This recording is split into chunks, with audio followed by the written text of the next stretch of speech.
For this project, you'll need 14 of these flower granny squares, and I'll put a link down below to my TikTok profile where I show how to make these ones step by step. You will also need a piece of fabric for the lining of the tote bag, yarn and thread, a tapestry needle, scissors, and a pencil. After you have made all the 14 granny squares, I would recommend blocking them because that gives them the square shape you'll want, so they're all the same shape and size. After you have made all the granny squares and after you have blocked them, we need to start attaching them together. So first of all, take 4 of any pattern you like and we're going to start attaching them together. Take the leftover yarn from your project and cut a pretty long piece of it and then weave in through the stitching needle, darning needle, I don't know, tapestry needle, I don't know what it's called, and let's start stitching the squares together. For joining these squares together, I will be using the mattress stitch. The mattress stitch method is when you face both of the good sides of the granny squares together and start stitching from one side using the back loops of the side stitches visible. I will also link my TikTok video down below where I show in particular how to do this mattress stitch when joining granny squares together. Repeat that twice so you have 2 of these panels, that's the front and the back of the bag. Then take the rest of your squares and attach them one after another in a big row. When you have finished attaching all the granny squares together, you should get a strap for the bag like this. 2 squares like this. So right now we have to join them all together.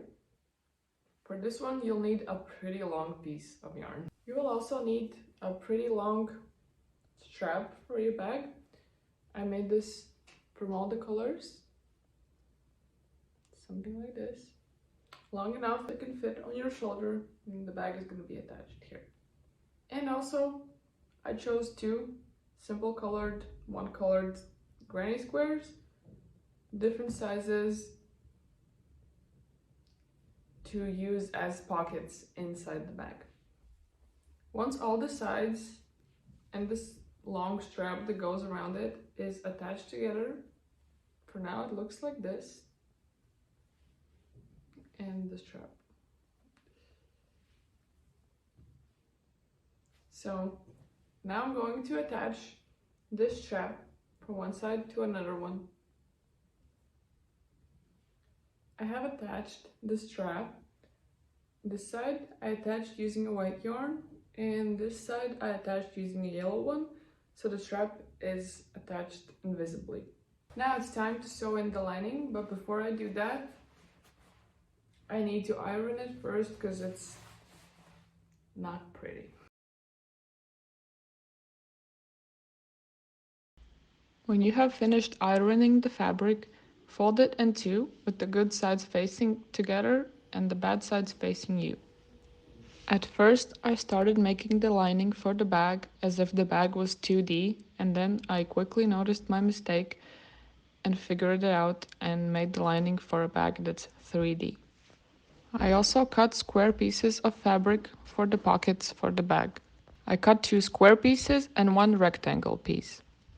The square pieces of fabric were 20 by 20 centimeters, and the rectangle piece should have been 20 by 60, but somehow, I actually don't know how did I do that, but I cut it 20 by 40, so I had to make additional 20 centimeters and add it to the rectangle piece.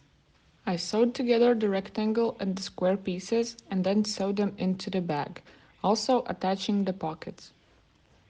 And here you go, the bag is finished. So thank you for watching this video. Don't forget to press thumbs up and subscribe if you enjoyed this video. And don't forget to check the description box down below for the links to the tutorials for the granny squares and the mattress stitch, and also the links for the products I used, similar products to the ones I used because the yarn was thrifted, so I'll try to find a similar yarn for you. Thank you for watching again. Bye!